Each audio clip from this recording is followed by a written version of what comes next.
References. Yes, I said references. You gotta check the references. Hey everyone, I'm Adam Helf and welcome to the podcast. And today, if you're hiring a contractor, you better check his references. Let's get down to business. Obviously, in home improvement, you want to check references. 5-star ratings on Google? Yeah, that's great. But you really want to talk to a human being, a person who had similar work done from the contractor you're thinking about hiring. Not as easy as you think. Why do I say that? Well, here's how it goes, and let's break it down for you. First of all, when you ask a contractor, hey, Mr. Contractor, do you have references? Let me think. Tell me one contractor that's going to say, no, I don't have references. Because if he's that guy who says, I don't have references, next. That's what I'm telling you. And the reason why I say that is because it's crucial. When you're spending your hard-earned money on a big remodeling project, you need to talk to other homeowners who've used this contractor. And it doesn't even have to be the same project. It's just got to be how they performed. Now let's get down to the right questions to ask. First of all, we're going to start with the easy ones, and then we're going to graduate to the hard ones. So when you're with your contractor and you say to him, Mr. Contractor, I want to call a few references. Is it okay if you give me a handful of names? Any good contractor is going to give you a list of names of homeowners he's done work for in the past. Now, the obvious thing here is that the homeowners' names he's going to give you, those homeowners are going to be satisfied. Because when you have a bad homeowner and you part ways and it's like, fine, give me a 0-star review. I'm going to review you. You're terrible too. Whatever it is, right? My point is, they're not going to give you that bad homeowner. So you're going to have to assume going in that these are satisfied homeowners. But that's okay, because the questions I'm about to give you are going to be the questions that you want to ask everybody. So let's get started. You got the list of homeowners, and I'm assuming he'll give you a home phone number, maybe a cell phone, and an email address. The goal here is to actually talk on the phone, because sometimes through text or email, it's hard to get the context. It's hard to figure out if they're hesitant or not. So I suggest once you get the names of these homeowners, email or call or text and just ask permission. Mr. and Mrs. Homeowner, hi, my name is Adam Helfman. I'm thinking of hiring XYZ contractor. And he gave me your name and said that he did your kitchen. Do you mind if I ask you a few questions? Homeowners either going to say, oh my God, he was the greatest. What do you want to talk about? They're going to say, hey, I don't have time right now. Can we reschedule the call? Or they may even say, text me, email me, and I'll respond that way. Remember this. They've already told the contractor that it's okay for the contractor to give their name out to talk to you. When you hire this contractor, and let's fast forward to he's done with your job and you're super happy. He's going to ask you, Mrs. Homeowner, do you mind if I use you as a reference? Yes, of course you want to brag about him. However, remember, you get a call at dinner time, you get a call in the morning, someone asking questions, and this is how he gets more business. So remember that when you gave him permission, you're going to have to expect to get phone calls. But back to asking the questions. So the first thing is to ask permission from the homeowner. Is it okay if we chat for 2 minutes? Once they get and say yes, it's not the time frame that matters. It's getting them to allow you to ask questions. And then here you go. So let's start with the easy softball question. How'd the job go? Are you satisfied? Those questions get the conversation going. Oh yeah, we're completely satisfied. Okay, great. Job went well? Good. Let me ask you, Mrs. Homeowner. Now here's where we get to the next level of questions that start to peel away some of the layers. How long did the job take? Now we're going to use a sample kitchen as our sample today. So homeowner will tell you how long the job took. Well, it was about 3-4 months. Okay, good. At the beginning of the job, Mr. and Mrs. Homeowner, did the contractor give you a timeline? And either they'll say yes or no. Most contractors will say, yeah, the job should take 4 weeks, should take 12 weeks, should take 16 weeks, whatever it is. Once they say to you, yeah, he told us it would be a 3-month job. Your next question is, how close to the 3-month timeline did he finish by? Because as everybody knows, and if you don't know, this is where the reality, jobs always take longer. No fault of the contractor, no fault of the homeowner. It's just everything. Life, weather, traffic, pandemics, supply chain, broken material, people don't show up. You add all that together, and the next thing you know, your job takes a lot longer. So the question of, did the job take longer than he promised? You're probably going to get a yes. But if they say no, he did a great job, you're like, oh my God, that's so good. But if they say yes, your next question is, how much longer did the job take from when he promised you to be done? Now, that's a loaded question because you as a homeowner may have picked out granite, and the granite you picked out may not have been ready in time. Something could have delayed the job that was outside the contractor's control. So you need to know that. But a homeowner that you're asking these questions to pretty much will say, you know what? It took 16 weeks. We thought it was 12, but that extra 4 weeks was because of the city didn't show up. The truck driver delivered the cabinets to the wrong house. There are so many excuses that it just never ends. So here are what the homeowner says. Now, at that point, you're 3, 4, 5 questions in, you're a couple minutes in, you'll get a feel for the way this homeowner is defending the contractor, supporting the contractor, trying to get you to say yes. You'll get that flow. So now we go to the next level. Were there problems on the job, Mr. Homeowner? Every job, by the way, has problems. Every job has problems. So the next question that you ask that homeowner is, how did he handle them? Because when I tell homeowners to find contractors that are solution-minded, this is the bullseye to what I'm talking about. How did he handle them? A contractor who encounters a problem on a project and one that's an A-plus contractor is immediately going to look for the solution. Mrs. Jones, my guy framed the wall 6 inches off today. I don't know what he was thinking.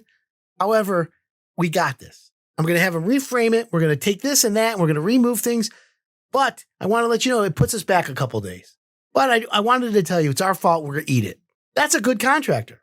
Now, you say to the contractor, we're supplying the plumbing fixtures. Okay. Well, when they put the kitchen sink in and then your plumbing faucet fixture has 3 holes and your sink only has 2, or it's missing parts, he can't put it in because of that. Now, is someone going to place blame here?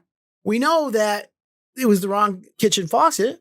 So the key is the contractor, hey, Mrs. Jones, we didn't figure this out till we put the faucet in, but it's wrong. Here's our solution. Again, here's our solution. Replace it, fix it, get another one. Those are how you know that you've got a good contractor. And these are the items and answers that a homeowner is going to say on the phone. Let's go now and ask more questions. Meanwhile, first of all, in this questionnaire with a homeowner on the phone, about 3, 4, 5 questions into, that's where we're at. Stop the conversation and say, you know what, Mr. Homeowner, I don't know if I told you this or not, but I really am appreciative. Thank you so much for answering these questions. I just have a few more. So you pause, you thank them, and then you tell them you have a few more. Because at that point, they're like, oh, they're really happy. My contractor is going to be happy. I'm appreciated by this new potential homeowner. Things are going smooth. And then you ask a few more.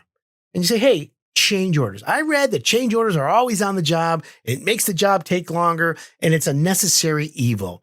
How did you handle the change orders? Now stop right there. Don't ask if there were change orders. Assume there were change orders, because the homeowner will tell you, we didn't have any change orders. Everything was included and he did a great job. If that's the answer, great. However, most of the time, that's not what happens. Here's a typical answer. You know, we had a change order on the demolition. He found rotted wood and he took pictures of it when they did it. He sent me a text message with the picture and he said, hey, we have moldy and rotted wood here behind this wall where you had a kitchen leak. The faucet was leaking. He goes, but good news. We're going to put a new piece of wood here. We're going to reframe these 3 2x4s. We're going to spray the cavity with mildewcide, kill the mold, and we're going to keep going. It's not going to slow the job down, but it's $300 more for material and labor. Can I please get your authorization to do this work? That's a sign of a great contractor. And this homeowner is telling you that there was a change order and he provided the solution. So that's a great question. Now, change orders are also a bad thing when the homeowner says to you, you know what? At the end of the job, he gave me a bill for $4,500. And I'm like, what's this for? And then he broke it down. The plywood that was wet, the 2x4s that we had to replace, the mill-decide he had to spray, the extra plumbing, the blah, blah, blah, blah, blah. And you got it at the end of the job. That's a no-no, and that's a red flag. Now, we hope it doesn't happen to you, but it happens. So change orders are a very crucial question on how the contractor handled the change order. Okay, so now we've gotten deep. Now it comes down to job site cleanliness. Mrs. Homeowner, I'm a neat freak. You can tell homeowners that I like a really clean house. When the workers come in, they're saw cutting and they're moving and demoing and soldering and running electrical, there's a lot of mess. How did the contractor keep the job site clean? And was it up to your standards? And I'm going to tell you from being a contractor that as clean as a contractor can keep the job, it's never going to be as clean as you want it. That's the truth. Trust me when I tell you. So remember, dust and water always win. That's why we have a Grand Canyon. So with that being said, now you know how he handled cleanliness. Now you go back and you pull it out to the big picture again. So you went light, and then you got to advanced questions, and now you're going back to more light questions as we start to wrap up the questionnaire for the homeowner. Mr. and Mrs. Homeowner, you had this contractor doing work for you for 3-4 months. How was the communication? Did he respond timely to text messages? Did he call you every day? Did he give you a timeline? What was it like talking with the contractor daily? Now, some contractors may have a project manager that you talk to every day, but the owner or whoever you dealt with is your main point of communication. So on a project that's 3 or 4 months long, you should be talking to your contractor at least once a day, if not multiple times a day. Now, there will be days where you don't need to talk to him when there's nobody working, but there's the day where he says no one's coming because that's a good sign of communication. Remember, the nucleus, the success, the best component of a contracting project is communication. If you can't communicate with your contractor, don't hire him. It's that simple. Now, that's the majority of the questions you need to ask a potential homeowner. And once you get past your first homeowner that you've talked to, and there's other ones that you may want to talk to, you may be convinced already with one homeowner that you're okay.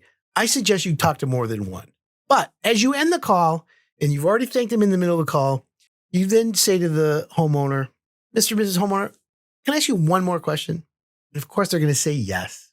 And you say, okay, you've told me that he communicated. You told me that he handled change orders. You loved how clean the job site was. It's a big project. And it was a big investment. My last question is this. Would you use him again? Now, listen to me, Mr. and Mrs. Homeowner. That question is so crucial. When you say, would you use him again? You need to zip your mouth and don't say another word and pause and listen to how they answer, because there's something called a tell. The homeowner immediately answers and says, of course, they're telling you the truth the whole time. If they say, well, and they start hemming and hawing and they think about it and they're like, well, and then that means they're not telling you everything. Doesn't mean they're not going to use them again, because then they may say, yeah, I would use them again, because at the end of the day, the contractor makes his money on referrals on new jobs. And obviously, you're going to see that job that you talked to the homeowner about. He'll have a few pictures, I'm sure. But if they hesitate, that homeowner hesitates, there's something about it. And you have the right to go back to the contractor and say, hey, Mr. Contractor, I talked to Mrs. Jones on that kitchen. She loved everything. But when I asked her if she'd use you again, she kind of hemmed and hawed a little bit. Is there anything I should know about her? Because sometimes the homeowner is the problem. Did you know 50% of all job problems today are homeowner related? That's the truth. So contractors may have a great homeowner that was a headache during the job, but at the end, everyone's happy. He's going to give you their name. Those are great referrals, by the way. So the last question, would you use them again, is the culmination of this whole conversation. Again, I recommend you talk to at least 2 homeowners. Remember, they're always going to give you good references. I would also tell you to tell them that you don't want to give family members. But again, the other thing is if it's a kitchen, the references should be a kitchen, and maybe ask for a reference that it's a job that's been done for several years, because you can ask the other question, hey, how did the job hold up? Is the work still good? Was there any punch list items? After you've paid him and you were done, did he respond as timely to do warranty work as he did when he was getting paid by you all the time for the kitchen? Those, my friends, are the questions you need to ask references. If you like what you heard, comment below, subscribe to my podcast. Thank you very much.